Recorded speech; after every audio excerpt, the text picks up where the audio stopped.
Bulletin में break के बाद एक बार फिर स्वागत है आपका। पुष्कर में आज हिंदू सम्राट पृथ्वीराज चौहान के वंश की कुल देवी माता आशापुरा के भव्य मंदिर निर्माण की आधारशिला रखी गई।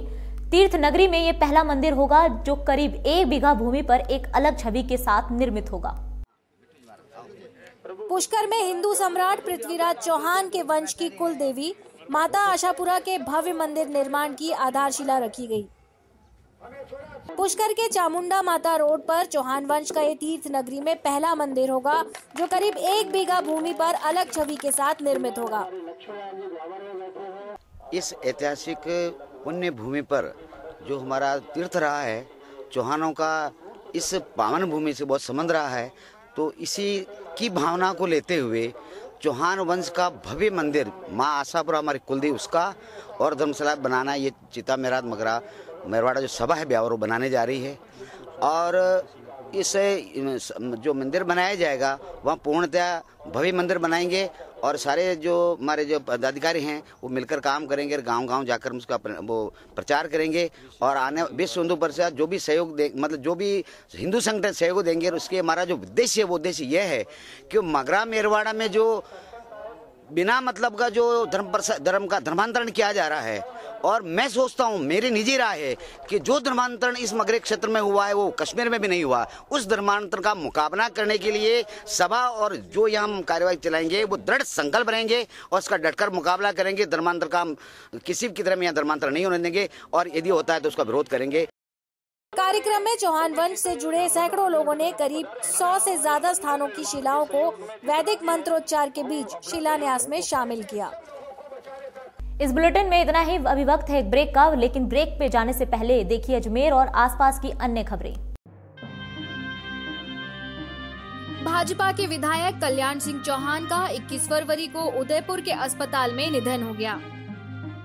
वे लंबे समय से कैंसर रोग से पीड़ित चल रहे थे। स्वर्गीय चौहान का अंतिम संस्कार 21 फरवरी को ही उनके पैतृक गांव में कर दिया गया। इस अवसर पर सीएम वसुंधरा राजे सहित अनेक मंत्री और सांसद मौजूद थे। स्वर्गीय कल्याण सिंह चौहान ने नाथद्वारा में कांग्रेस के सीपी जोशी को 1 वोट से हराया था। कल्याण सिंह चौहान के निधन के बाद अब नाथद्वारा विधानसभा क्षेत्र में फिलहाल उपचुनाव नहीं होगा।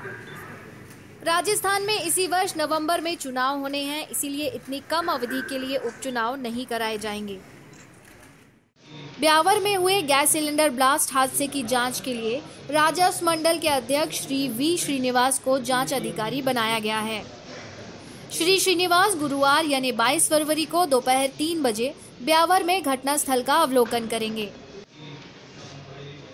इसके बाद दोपहर 3:30 बजे वो उपखंड अधिकारी न्यायालय में जनसाधारण से मिलेंगे। यहाँ पे नागरिक इस हादसे से संबंधित कोई भी जानकारी या सूचना उन्हें प्रस्तुत कर सकते हैं।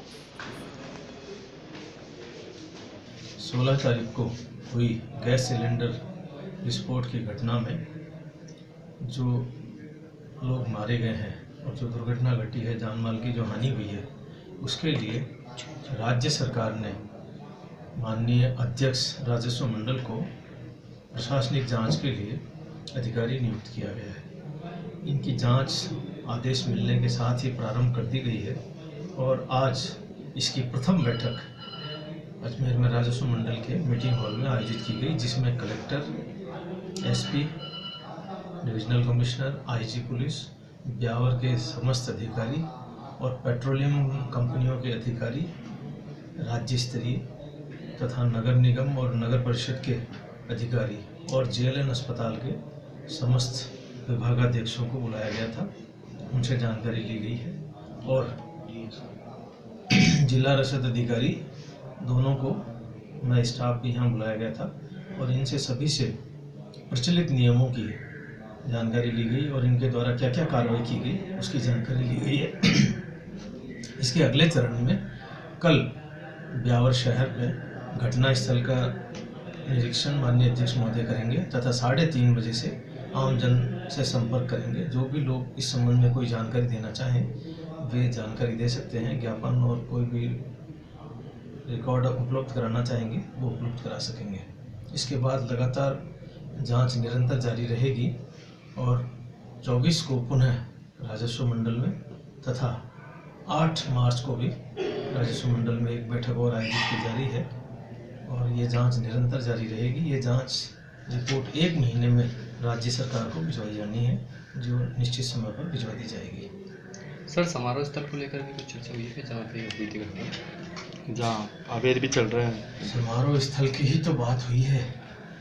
समारोह स्थल और सिलेंडर 2 ही हैं। जांच के मुद्दे 2 हैं, समारोह स्थल और गैस सिलेंडर। इन दोनों के कारण ही दुर्घटना हुई है। इन दोनों के बारे में ही जांच की जाएगी और इसमें माननीय अध्यक्ष महोदय को 2 बातें राज्य सरकार को बतानी है कि कौन कौन लोग दोषी हैं तथा भविष्य में ये घटना न घटे इसके लिए क्या उपाय किए जाएं। इन 2 बिंदुओं पर राज्य सरकार को। मुस्लिम समाज की विभिन्न बिरादरियों और समाज के लोगों ने दरगाह नाजिम को ज्ञापन देकर दरगाह दीवान और दरगाह कमेटी में हुए MOU को जल्द से जल्द लागू कराने की मांग की है। MOU यानी मेमोरेंडम ऑफ अंडरस्टैंडिंग में दरगाह में शौचालय बनवाने को लेकर सहमति हुई थी। समाज के लोगों ने नाजिम से कहा कि दरगाह ख्वाजा साहब में प्रतिदिन हजारों ज़ायरीन आते हैं, मगर शौचालय की सुविधा न होने के कारण दिक्कतों का सामना करना पड़ता है। युवाओं ने, मुस्लिमों ने मिलकर यहाँ पर आज ज्ञापन प्रेषित करके दरगाह नाजिम से मांग की है कि हज़रत ख्वाजा मोइनुद्दीन चिश्ती का उर्स जो है बहुत ही करीब है और उसको देखते हुए जो दरगाह दीवान साहब और दरगाह कमेटी के भी जो MOU साइन हुआ है उसके ऊपर अमल किया जाए और जल्द से जल्द ज़ायरीन की सुविधा के लिए यहाँ पर 16 कमरे के अंदर शौचालय का निर्माण किया जाए, जिससे आने वाले ज़ायरीन को इधर जो परेशानियों का सामना करना पड़ता है वो उर्स के दौरान और आने वाली सालों तक जो है इसका परेशानी का सामना नहीं करना पड़े।